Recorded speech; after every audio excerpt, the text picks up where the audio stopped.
Em nome do Pai, do Filho e do Espírito Santo. Amém. Salve, querido irmão e irmã. Hoje, segunda-feira, 7 de setembro, 23ª semana do Tempo Comum. Escutemos o Evangelho de São Mateus, capítulo 6, versículos de 6 a 11. Aconteceu num dia de sábado que Jesus entrou na sinagoga e começou a ensinar. Jesus, como bom judeu, num dia de sábado, entra na sinagoga. Ele, mais do que ninguém, cumpriu a lei por excelência. E na sinagoga, ele exercerá o ensinamento. Sabemos que a vida de Jesus se sumaria em 3 ministérios: o ensino, a cura e o exorcismo. No Evangelho de hoje, Jesus exercerá os 2 primeiros: o ensino, como também a cura. Havia aí um homem cuja mão direita era seca. O detalhe de São Lucas é que ele, como médico, relata que a mão seca daquele homem era a direita. Lembremos-nos que a mão sempre significa a ação, a atividade, o trabalho. Então aquele homem tinha a sua mão seca. Era como se fosse um deserto. Era como se fosse um jardim sem flores. A vida daquele homem não tinha sentido. Há detalhes muito importantes no Evangelho de hoje que Jesus demonstra a vida daquele homem, na vida daquele homem, que representa, na verdade, cada um de nós. Aquele homem estava numa sinagoga que provavelmente era seca, era desértica, um homem que visitava muitas vezes aquele local, mas o seu deserto não florescia. A pregação dos rabinos não era capaz de fazer o deserto florescer. E nosso Senhor chega e transforma a vida daquele homem, como também transforma a vida de todos nós. Só que há obstáculos. Vejamos que Jesus, mais uma vez, no Evangelho de hoje, entrará em conflito com os fariseus. Nos diz o texto: os mestres da lei e os fariseus o observavam para ver se Jesus iria curá-lo em dia de sábado e assim encontrarem motivo para acusá-lo. Os mestres da lei e os fariseus o observavam, estavam ali para perceber se Jesus iria curá-lo em dia de sábado, porque para o povo hebreu, no sábado não se poderia exercer nenhuma atividade que fosse contra a lei que eles interpretavam de modo extremamente radical e até errôneo. E estavam ali para acusá-lo, estavam para investigá-lo, para perceber se Jesus cairia em alguma transgressão, cometeria algum delito com relação à lei. Há 2 tipos de pessoas: pessoas moscas e pessoas abelhas. O que são as pessoas moscas? São aquelas pessoas que sempre olham os outros para acusá-lo. A mosca, por exemplo, se ela estiver num jardim florido, perfumado, ela procurará algo fétido para pousar.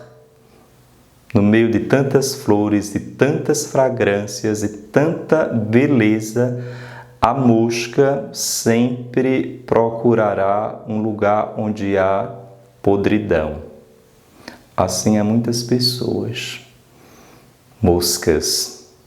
Em vez de procurar no outro os aspectos positivos, só procuram os defeitos. E é bom lembrarmos que Jesus só tinha qualidades, Jesus não tinha pecado, mas eles tentavam procurar algo nele que fosse contra a lei. Não encontraram, inventaram. E nós somos convidados a ser abelhas, O que são pessoas abelhas? São aquelas pessoas que, por mais que haja alguma falha na outra pessoa, sempre tenta priorizar, enfatizar, focar os aspectos positivos. A abelha, por exemplo, se ela estiver num pântano, num lugar fétido, num lugar onde haja mau cheiro, ela procurará algo que tenha fragrância. No meio do pântano, a abelha procurará flores. Então, nós somos convidados hoje a exercer o ministério, não da mosca, mas da abelha. Diante do irmão, tente encontrar beleza nele. Jesus via em Levi, que é o próprio Mateus, um cobrador de impostos, via potencialmente um santo.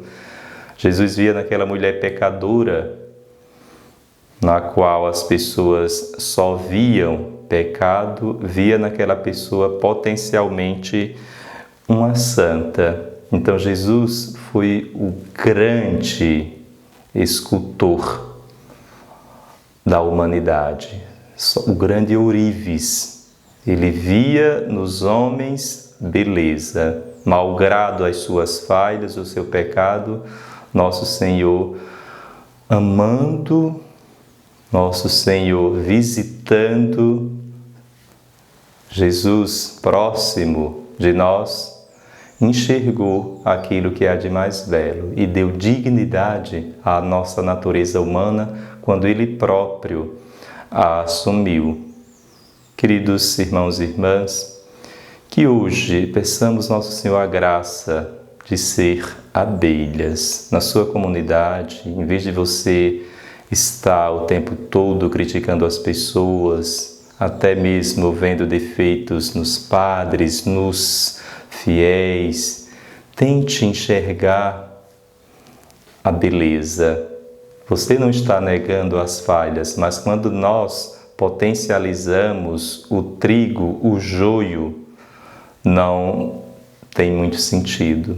Quando você investe, desenvolve e promove o trigo, cultiva o trigo, o joio pode até crescer lado a lado, porém vai chegar um momento em que o próprio joio abafa, ou melhor, o próprio trigo abafa o joio, como diz São Paulo, onde há o pecado, superabunda a graça.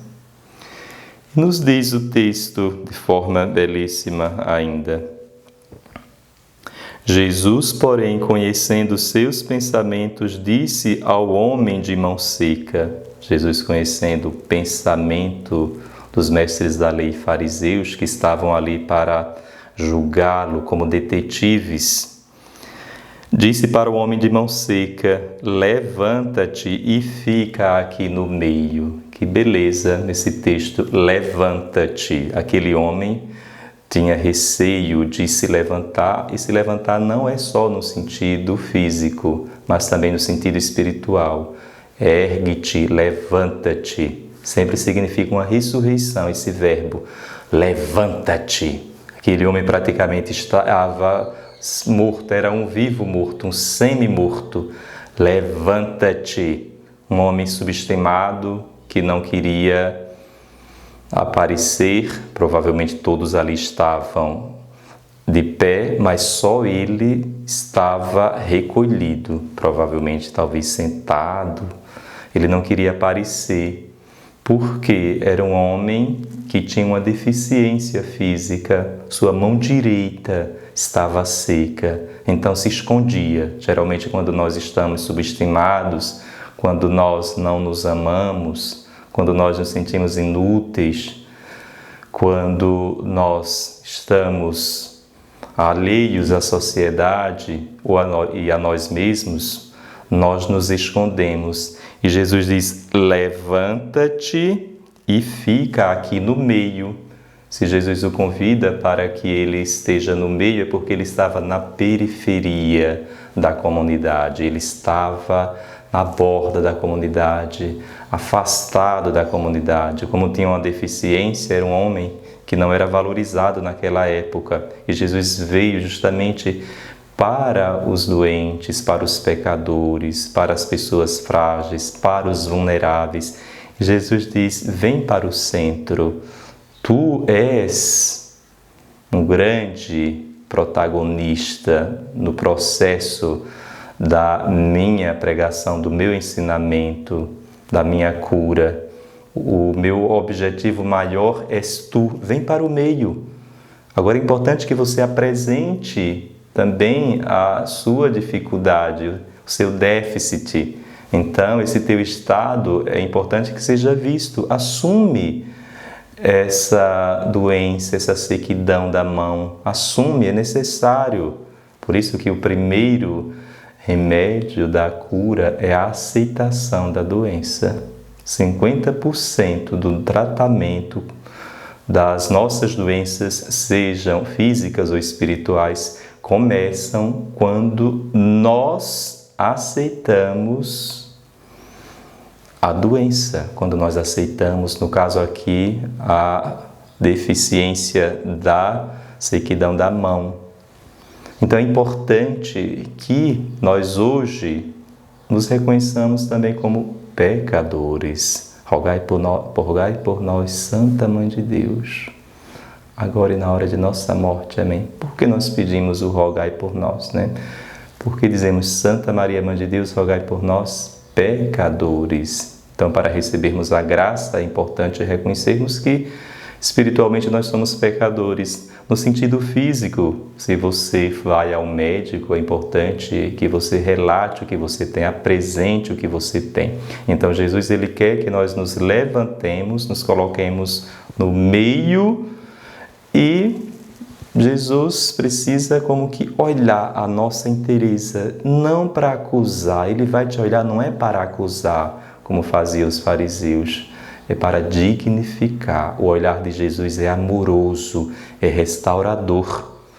Nosso Senhor diz: vem para o meio. E hoje essas palavras se dirigem para ti, irmão e irmã.